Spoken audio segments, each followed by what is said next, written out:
My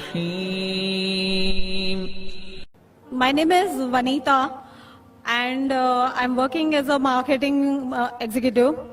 मुझे से पूछना था कि मैंने सुना है one of my Muslim friends से कि आफ्टर डेथ सारे मुस्लिम्स जो है वो हेवन में जाते हैं and whoever is non-Muslim will go to hell.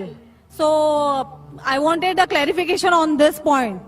कि हर एक की आफ्टर डेथ जो डिसाइड होता है वो अपने कर्म पर होता है, तो मुझे इस बात के ऊपर क्लैरिफिकेशन चाहिए थे कि why all Muslim will go to heaven and non Muslim will go to hell. If at all we do good deeds, like if non Muslim also does good deeds, why they will go to hello.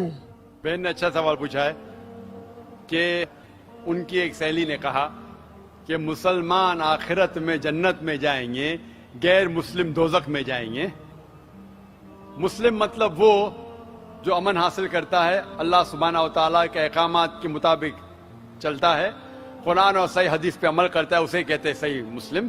ये बिल्कुल सही है कि जो अमली तौर पे सही मुसलमान है वो इंशाअल्लाह जन्नत में जाएगा. लेकिन आपका सवाल था कि जो गैर मुस्लिम अच्छे अमाल करते हैं वो क्यों नहीं जन्नत में जाएंगे. बहन, जन्नत में जाने के लिए 4 शराइत है. जब मैं मेरा 10th स्टैंडर्ड पास किया, मैं सेंट पीटर्स स्कूल से फारिग हूं, जब मैं आईसीएसई में था 10वीं में, मेरे एग्जामिनेशन में 6 कंपलसरी सब्जेक्ट्स थे. English, mathematics, science, geography, history, Hindi. 6 subjects compulsory. 6 subjects में पास होना कंपलसरी है. इसी तरीके से इंसान को जन्नत में जाने के लिए 4 शराइत है.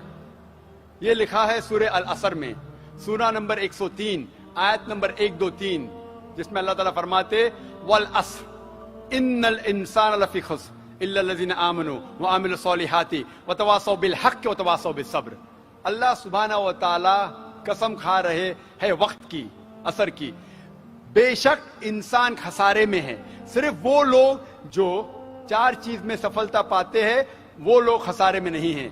और ये 4 चीजें ईमान, अमल सालिहात, वतवासौ बिल हक़, वतवासौ बिस सब्र. जिस तरीके से मुझे 10th स्टैंडर्ड पास करने के लिए 6 सब्जेक्ट्स में पास होना कंपलसरी है.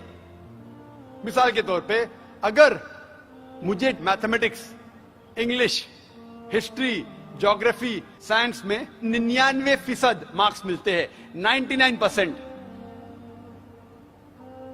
और हिंदी में सिर्फ मुझे 10% मिलते हैं एंड पासिंग मार्क्स इज 40%. पास होने के लिए 40 मार्क्स की जरूरत है. अगर एक सब्जेक्ट में, हिंदी में, मुझे 10% मार्क्स मिलते हैं और बाकी 5 सब्जेक्ट में 99% मार्क्स मिलते हैं, क्या मैं 10th स्टैंडर्ड पास करूंगा कि नहीं? बहन, मैं आपसे पूछना चाहता हूं, क्या मैं 10th स्टैंडर्ड में सफलता पाऊंगा कि नहीं? एक सब्जेक्ट में 10%, बाकी 5 सब्जेक्ट्स में 99%. क्या मैं 10th स्टैंडर्ड पास करूंगा कि नहीं? नहीं. क्यों? क्योंकि मुझे हिंदी में 10% मार्क्स मिले, भले 99 मिले बाकी 5 सब्जेक्ट में, हिंदी में 10 फेल.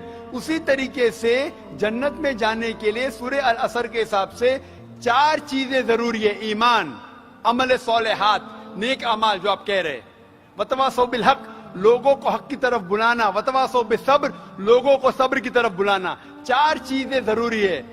एक भी चीज अगर इन 4 में से मिसिंग है, मौजूद नहीं है, अगर आप एक भी चीज में फेल होते हैं तो आप जन्नत में नहीं जा सकते. अगर आप कहते हैं कि आप अच्छे इंसान हैं, आमाल में आप बहुत अच्छे अमाल करते हैं, मान लो आपको 99 मार्क्स मिले अमाल में, 99, लेकिन ईमान में तो आप फेल है. आप ये नहीं मानते कि अल्लाह एक और मोहम्मद सल्लल्लाहु अलैहि वसल्लम आखिरी पैगंबर है, जो सारी मजहबी किताब में लिखा है, तो आप ईमान में फेल है. आप कितने भी नेक काम करो, 99% मिले, 100% मिले, बाकी 3 हिस्से में ईमान में लेकिन फेल हुए, तो आप जन्नत में नहीं जाएंगे. इसी तरीके से अगर कोई इंसान नाम का मुसलमान है, अच्छे अमाल नहीं करता है, नेक अमाल नहीं करता है, वतवासौ बिल हक़, दावत नहीं देता है लोग को, हक के राह पे नहीं बुलाता है, یا لوگ کو صبر کی طرف نہیں بلاتا ہے, صرف نام کا مسلمان ہے, محمد, سلطان, ذاکر, عبداللہ, تو وہ جنت میں نہیں جائے گا. اسے جنت میں جانے کے لیے ایمان, عمل صالحات, وتواصوا بالحق وتواصوا بالصبر, چاروں چیز کی ضرورت ہے. اسی لیے آپ اعمال کتنے بھی اچھے ہیں, اگر ایمان نہیں ہے کہ اللہ ایک ہے اور اللہ کے علاوہ کسی کی عبادت نہیں کرنا چاہیے, اور ایمان نہیں ہے کہ محمد صلی اللہ علیہ وسلم آخری پیغمبر ہے, تو آپ جنت میں کبھی بھی نہیں جائیں گے. بہن, کیا آپ میرے جواب سے سہمت ہے؟ Yes. Thank you for clarifying the point. You're most welcome.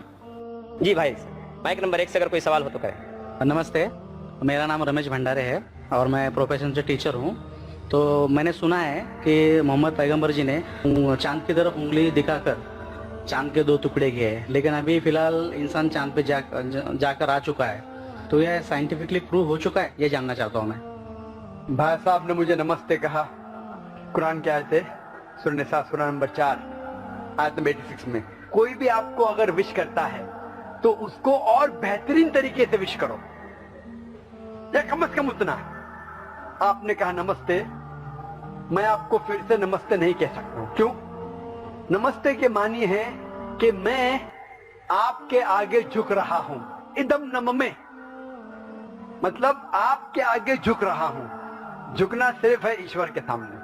تو میں کہوں گا میرے آگے جھکنا حرام ہے, اس لیے میں کہوں گا السلام علیکم, آپ پہ سلامتی ہو. یہ سب سے بہترین طریقہ ہے. اسی لیے میں نمستے کا جواب نمستے, کیونکہ میں نمستے کے معنی جانتا ہوں.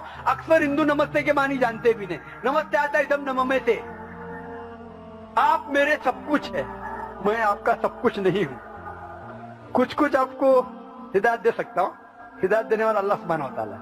ہاں, تو اسی لیے میں نمستے کا جواب دوں گا السلام علیکم, اللہ کی سلامتی آپ پر ہو.